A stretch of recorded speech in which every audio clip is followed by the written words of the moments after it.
Good morning student, welcome in Punjabi class. बच्चों, अज असी पढ़ांगे पाठ 1 कविता जिउंदे रहन मेरे देश दे लोक। बेटा हुण साडा सारा सिलेबस कंप्लीट हो गया है। अज तो असी रिवीजन स्टार्ट कर रहे हाँ, भाव दोहराई शुरू कर रहे हाँ।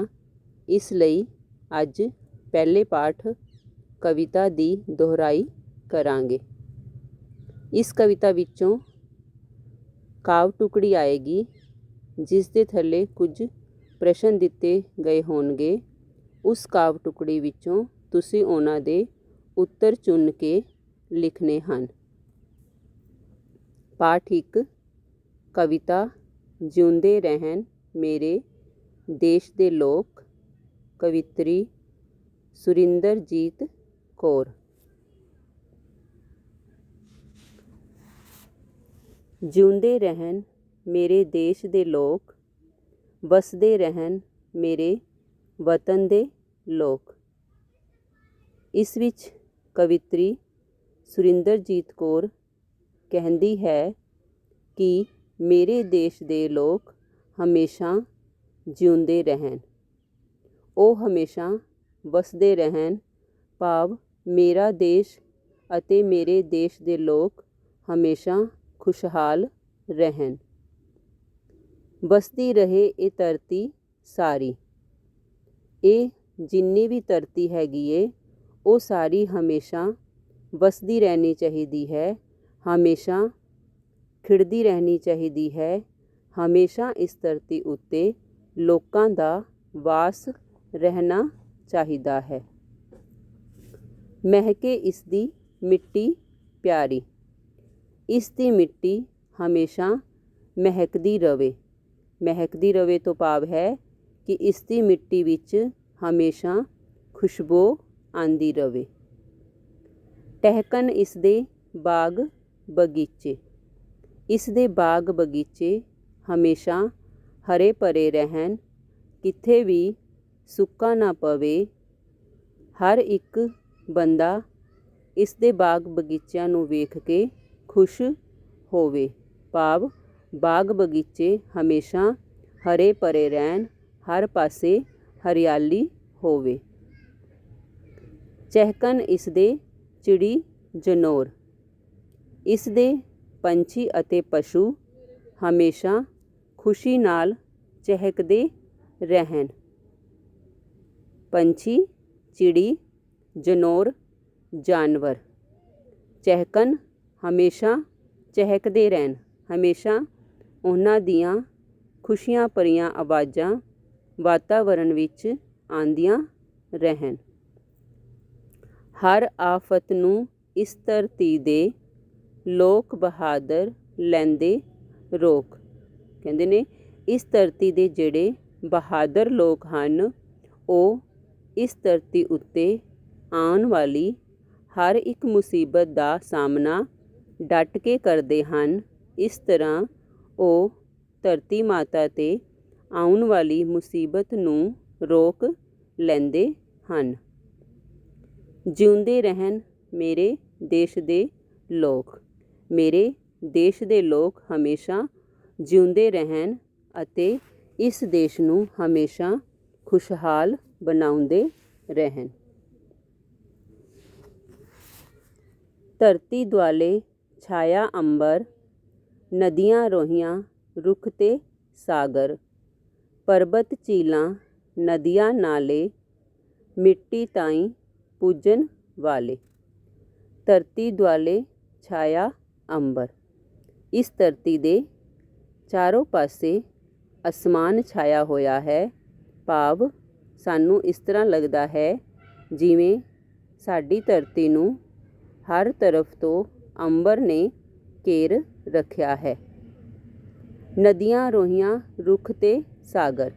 इस धरती उत्ते किसी थां ते नदी है, किसी थां ते सुक्का है, किसी थां ते रुख हन अते किसी थां ते विशाल सागर हन। पर्बत झीलां नदियां नाले। ਕਿਸੇ ਥਾਂ 'ਤੇ ਪਰਬਤ ਹਨ, ਕਿੱਥੇ ਝੀਲਾਂ ਹਨ ਅਤੇ ਕਿੱਥੇ ਨਦੀਆਂ ਵਗਦੀਆਂ ਹਨ। ਮਿੱਟੀ ਤਾਈਂ ਪੂਜਣ ਵਾਲੇ, ਕਿ ਇਸ ਧਰਤੀ ਦੇ ਲੋਕ ਇੰਨੇ ਪਵਿੱਤਰ ਹਨ, ਇੰਨੇ ਸਾਦਗੀ ਨਾਲ ਭਰੇ ਹੋਏ ਹਨ। ਉਹ ਆਪਣੇ ਦੇਸ਼ ਨੂੰ ਇੰਨਾ ਪਿਆਰ ਕਰਦੇ ਹਨ ਕਿ ਉਹ ਇਸ ਧਰਤੀ ਮਾਤਾ ਨੂੰ ਪੂਜਦੇ ਹਨ, ਇਸ ਦੀ ਮਿੱਟੀ ਦੀ ਪੂਜਾ ਕਰਦੇ ਹਨ। ਜਦ ਵੀ ਮਿੱਟੀ ਕਰੇ ਪੁਕਾਰ, ਆਪਣੀਆਂ ਜਾਨਾਂ ਦਿੰਦੇ ਝੋਕ। ਜਦੋਂ ਵੀ ਮਿੱਟੀ ਭਾਵ ਧਰਤੀ ਮਾਤਾ ਉੱਤੇ ਜੇਕਰ ਕੋਈ ਮੁਸੀਬਤ ਆ ਜਾਵੇ, ਜਿਵੇਂ ਸੁੱਕਾ ਪੈ ਜਾਵੇ ਜਾਂ ਕੋਈ ਭਾਰੀ ਹਮਲਾ ਹੋ ਜਾਵੇ, ਤਾਂ ਇੱਥੋਂ ਦੇ ਬਹਾਦਰ ਲੋਕ ਉਸ ਮੁਸੀਬਤ ਦਾ ਡਟ ਕੇ ਸਾਹਮਣਾ ਕਰਦੇ ਹਨ ਅਤੇ ਉਸ ਮੁਸੀਬਤ ਨੂੰ ਦੂਰ ਕਰਨ ਲਈ ਆਪਣੀ ਜਾਨ ਦੀ ਵੀ ਪਰਵਾਹ ਨਹੀਂ ਕਰਦੇ। ਇਸ ਤਰ੍ਹਾਂ ਉਹ ਆਪਣੀ ਜਾਨ ਦੀ ਬਾਜੀ ਲਗਾ ਦਿੰਦੇ ਹਨ, ਆਪਣੀ ਜਾਨ ਨੂੰ ਉਸ ਵਿੱਚ ਝੋਕ ਦਿੰਦੇ ਹਨ, ਭਾਵ ਆਪਣੀ ਜਾਨ ਦੀ ਪਰਵਾਹ ਕੀਤੇ ਬਗੈਰ ਉਹ ਡਟ ਕੇ ਉਸ ਮੁਸੀਬਤ ਦਾ ਸਾਹਮਣਾ ਕਰਦੇ ਹਨ। ਜਿਉਂਦੇ ਰਹਿਣ ਮੇਰੇ ਦੇਸ਼ ਦੇ ਲੋਕ। ਮੇਰੇ ਦੇਸ਼ ਦੇ ਅਜਿਹੇ ਬਹਾਦਰ ਲੋਕ ਹਮੇਸ਼ਾ ਜਿਉਂਦੇ ਰਹਿਣ। ਫਿਰਕੂ ਫਨੀਅਰ ਡੰਗ ਚਲਾਏ, ਨਸ ਨਸ ਅੰਦਰ ਜ਼ਹਿਰ ਫੈਲਾਏ। ਫਿਰਕੂ ਫਨੀਅਰ ਡੰਗ ਚਲਾਏ, ਭਾਵ ਜਿਹੜੇ ਲੋਕ ਜਾਤ ਪਾਤ ਦਾ ਭੇਦਭਾਵ ਕਰਦੇ ਹਨ, ਦੂਸਰੀ ਥਾਂ ਤੋਂ ਆ ਕੇ ਲੋਕਾਂ ਵਿੱਚ ਫੁੱਟ ਪਵਾਉਂਦੇ ਹਨ, ਉਹਨਾਂ ਨੂੰ ਧਰਮ 'ਤੇ ਲੜਾਉਂਦੇ ਹਨ। ਅਜਿਹੇ ਲੋਕਾਂ ਦੇ ਅੰਦਰ ਜ਼ਹਿਰ ਭਰਿਆ ਹੁੰਦਾ ਹੈ।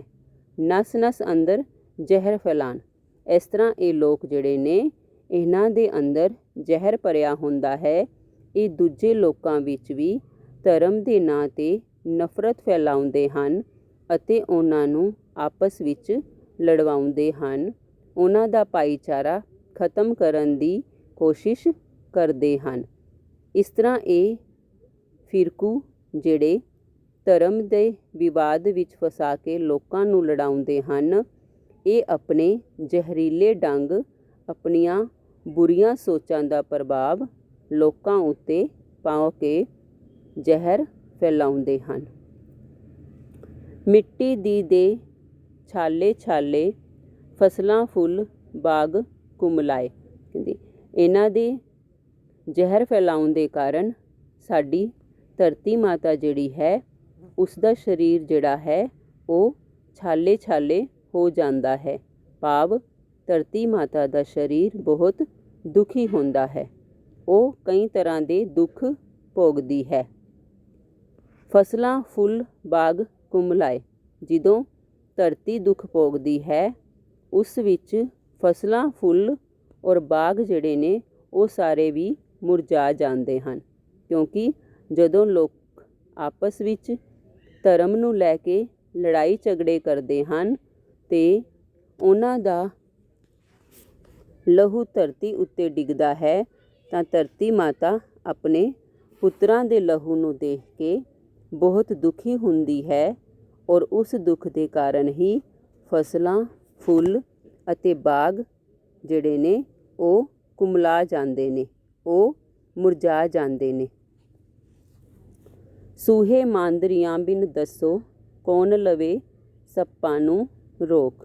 ਕਹਿੰਦੇ ਨੇ ਕਿ ਜਿਸ ਤਰ੍ਹਾਂ ਸੱਪ ਦੇ ਜ਼ਹਿਰ ਨੂੰ ਸਿਰਫ ਮਾਂਦਰੀ, ਸੱਪ ਦੇ ਜ਼ਹਿਰ ਨੂੰ ਰੋਕਣ ਵਾਲਾ ਮਾਂਦਰੀ ਹੀ ਜਿਹੜਾ ਹੈ ਉਹ ਉਸ ਦੇ ਜ਼ਹਿਰ ਨੂੰ ਰੋਕ ਸਕਦਾ ਹੈ, ਇਸੇ ਤਰ੍ਹਾਂ ਸਾਡੇ ਦੇਸ਼ ਵਿੱਚ ਜਿਹੜੇ ਸਮਝਦਾਰ ਲੋਕ ਹਨ ਉਹ ਹੀ ਇਸ ਬੁਰਾਈ ਨੂੰ ਰੋਕ ਸਕਦੇ ਹਨ, ਇਹਨਾਂ ਬੁਰਾਈਆਂ ਨੂੰ ਖਤਮ ਕਰ ਸਕਦੇ ਹਨ। ਕਿਹੜੀਆਂ ਬੁਰਾਈਆਂ ਨੂੰ ਖਤਮ ਕਰ ਸਕਦੇ ਹਨ? ਜਿਹੜੇ ਧਰਮ ਦੇ ਨਾਮ ਉੱਤੇ, ਜਾਤ ਪਾਤ ਦੇ ਨਾਮ ਉੱਤੇ ਸਾਡੇ ਦੇਸ਼ ਵਿੱਚ ਦੰਗੇ ਹੁੰਦੇ ਹਨ। ਇਹਨਾਂ ਦੰਗਿਆਂ ਨੂੰ ਉਹੀ ਸਮਝਦਾਰ ਲੋਕ ਰੋਕ ਸਕਦੇ ਹਨ ਕਿ ਉਹ ਦੂਜੇ ਲੋਕਾਂ ਦੇ ਬਹਿਕਾਵੇ ਵਿੱਚ ਨਾ ਆਉਣ ਅਤੇ ਆਪਣੀ ਸਮਝ ਨਾਲ ਕੰਮ ਲੈਣ। ਕਿਸੇ ਦੇ ਵੀ ਕਹਿਣ 'ਤੇ, ਕਿਸੇ ਦੇ ਵੀ ਭੜਕਾਉਣ ਉੱਤੇ ਉਹ ਆਪਣਾ ਭਾਈਚਾਰਾ ਖਤਮ ਨਾ ਕਰਨ। ਇਹ ਜਿਹੜੇ ਵਿਦੇਸ਼ੀ, ਜਿਹੜੇ ਦੂਸਰੀ ਥਾਂ ਦੇ ਲੋਕ ਸਾਡੇ ਵਿੱਚ ਨਫ਼ਰਤ ਪੈਦਾ ਕਰਨੇ ਚਾਹੁੰਦੇ ਹਨ, ਸਾਨੂੰ ਉਹਨਾਂ ਦੀ ਇਸ ਗੱਲ ਨੂੰ ਸਮਝਣਾ ਚਾਹੀਦਾ ਹੈ ਅਤੇ ਕਿਸੇ ਨਾਲ ਵੀ ਧਰਮ ਅਤੇ ਜਾਤ ਪਾਤ 'ਤੇ ਭੇਦਭਾਵ ਨਹੀਂ ਕਰਨਾ ਚਾਹੀਦਾ। ਜਿਉਂਦੇ ਰਹਿਣ ਮੇਰੇ ਦੇਸ਼ ਦੇ ਲੋਕ। ਮੇਰੇ ਦੇਸ਼ ਦੇ ਲੋਕ ਹਮੇਸ਼ਾ ਜਿਉਂਦੇ ਰਹਿਣ। ਮੈਂ ਲੋਕਾਂ ਦੀ ਮੰਗਾਂ ਖੈਰ, ਰਹਿਣ ਦੀਆਂ ਨਾ ਦਿਲਾਂ 'ਚ ਵੈਰ। ਕਵਿੱਤਰੀ ਕਹਿੰਦੀ ਹੈ ਕਿ ਮੈਂ ਇਸ ਧਰਤੀ ਉੱਤੇ ਰਹਿਣ ਵਾਲੇ ਸਾਰੇ ਲੋਕਾਂ ਦੀ ਖੈਰ ਮੰਗਦੀ ਹਾਂ।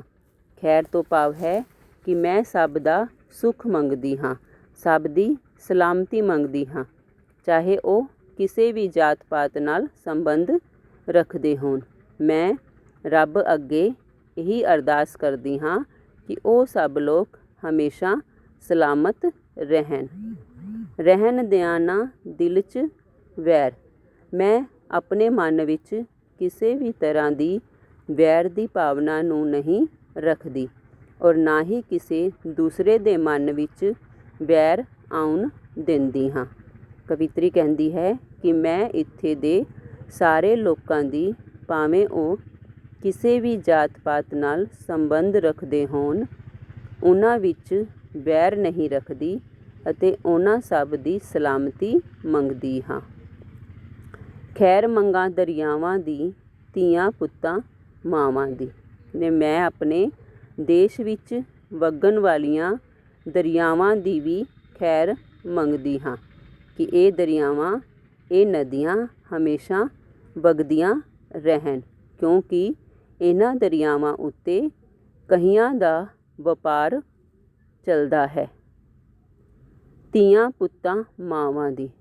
ਕਵਿੱਤਰੀ ਕਹਿੰਦੀ ਹੈ ਕਿ ਮੈਂ ਦੇਸ਼ ਦੀ ਹਰ ਇੱਕ ਧੀ ਦੀ, ਹਰ ਇੱਕ ਪੁੱਤ ਦੀ ਅਤੇ ਹਰ ਇੱਕ ਮਾਂ ਦੀ ਖੈਰ ਮੰਗਦੀ ਹਾਂ। ਬਾਬਲ ਭੈਣ ਭਰਾਵਾਂ ਦੀ। ਮੈਂ ਹਰ ਇੱਕ ਪਿਤਾ ਦੀ, ਹਰ ਇੱਕ ਭੈਣ ਦੀ ਅਤੇ ਹਰ ਇੱਕ ਭਰਾ ਦੀ ਖੈਰ ਮੰਗਦੀ ਹਾਂ। ਭਾਵ ਮੈਂ ਚਾਹੁੰਦੀ ਹਾਂ ਕਿ ਮੇਰੇ ਦੇਸ਼ ਦੇ ਸਾਰੇ ਰਿਸ਼ਤੇ ਹਮੇਸ਼ਾ ਮਹਿਫੂਜ਼ ਰਹਿਣ, ਸਾਰੇ ਰਿਸ਼ਤਿਆਂ ਦੀ ਆਪਸ ਵਿੱਚ ਸਾਂਝ ਹੋਵੇ, ਕਦੇ ਵੀ ਕਿਸੇ ਦਾ ਆਪਸ ਵਿੱਚ ਵੈਰ ਨਾ ਹੋਵੇ। ਇਸ ਦੀ ਖੈਰ ਜੂਝਦੇ ਪੜ੍ਹੀਏ, ਹਿੰਦੀ ਦੀ ਖੈਰ ਦੇ ਪਰਮ ਸਲੋਕ। ਜਿਉਂਦੇ ਰਹਿਣ ਮੇਰੇ ਦੇਸ਼ ਦੇ ਲੋਕ। ਕਵਿੱਤਰੀ ਕਹਿੰਦੀ ਹੈ ਕਿ ਅਸੀਂ ਇਸ ਦੀ ਜੱਦੋ ਜਹਿਦ ਨਾਲ ਖੈਰ ਮੰਗਦੇ ਹਾਂ। ਜੂਝਦੇ ਪੜ੍ਹੀਏ ਦਾ ਭਾਵ ਹੈ ਕਿ ਜੱਦੋ ਜਹਿਦ ਨਾਲ, ਬਹੁਤ ਯਤਨ ਕਰਕੇ ਹਮੇਸ਼ਾ ਸਾਨੂੰ ਇਹਨਾਂ ਸਭ ਦੀ ਖੈਰ ਪੜ੍ਹਨੀ ਚਾਹੀਦੀ ਹੈ, ਖੈਰ ਮੰਗਣੀ ਚਾਹੀਦੀ ਹੈ। ਸਾਨੂੰ ਹਮੇਸ਼ਾ ਹਿੰਦੁਸਤਾਨ ਦੇ ਲੋਕਾਂ ਦੀ ਖੈਰ ਦੇ ਸ਼ਲੋਕ ਪੜ੍ਹਨੇ ਚਾਹੀਦੇ ਹਨ। ਭਾਵ ਰੱਬ ਅੱਗੇ ਇਹ ਅਰਦਾਸ ਕਰਨੀ ਚਾਹੀਦੀ ਹੈ ਕਿ ਹਿੰਦੁਸਤਾਨ ਦੇ ਵਸਨੀਕ, ਹਿੰਦੁਸਤਾਨ ਵਿੱਚ ਰਹਿਣ ਵਾਲੇ ਸਾਰੇ ਲੋਕ ਹਮੇਸ਼ਾ ਸਲਾਮਤ ਰਹਿਣ। ਹਿੰਦੁਸਤਾਨ ਦੀਆਂ ਸਾਰੀਆਂ ਨਦੀਆਂ ਨਾਲੇ, ਸਾਰਾ ਵਾਤਾਵਰਨ, ਸਾਰੇ ਪਸ਼ੂ ਪੰਛੀ ਹਮੇਸ਼ਾ ਸਲਾਮਤ ਰਹਿਣ, ਹਮੇਸ਼ਾ ਖੁਸ਼ ਰਹਿਣ। ਜਿਉਂਦੇ ਰਹਿਣ ਮੇਰੇ ਦੇਸ਼ ਦੇ ਲੋਕ। ਕਵਿੱਤਰੀ ਕਹਿੰਦੀ ਹੈ ਕਿ ਮੇਰੇ ਦੇਸ਼ ਦੇ ਲੋਕ ਹਮੇਸ਼ਾ ਜਿਉਂਦੇ ਰਹਿਣ। ਇਸ ਤਰ੍ਹਾਂ ਬੱਚੋ, ਇਸ ਕਵਿਤਾ ਵਿੱਚੋਂ ਤੁਹਾਨੂੰ ਕੋਈ ਵੀ ਇੱਕ ਪੈਰਾ ਦਿੱਤਾ ਜਾਵੇਗਾ ਔਰ ਥੱਲੇ ਪ੍ਰਸ਼ਨ ਪੁੱਛੇ ਜਾਣਗੇ। ਤੁਸੀਂ ਉਹਨਾਂ ਪ੍ਰਸ਼ਨਾਂ ਦੇ ਉੱਤਰ ਇਸ ਪੈਰੇ ਵਿੱਚੋਂ ਚੁਣ ਕੇ ਲਿਖਣੇ ਹਨ। ਜਿਵੇਂ ਕਿ ਹੁਣ ਮੈਂ ਇਹ 4 ਪੈਰੇ ਪੜ੍ਹਾਏ ਨੇ, ਇਹਨਾਂ 4 ਪੈਰਾਂ ਦੀ ਫੋਟੋ ਭੇਜ ਰਹੀ ਹਾਂ। ਹਰ ਇੱਕ ਪੈਰੇ ਦੇ ਅਲੱਗ-ਅਲੱਗ ਤੁਸੀਂ ਪ੍ਰਸ਼ਨ ਬਣਾ ਕੇ ਮੈਨੂੰ ਭੇਜਣੇ ਨੇ।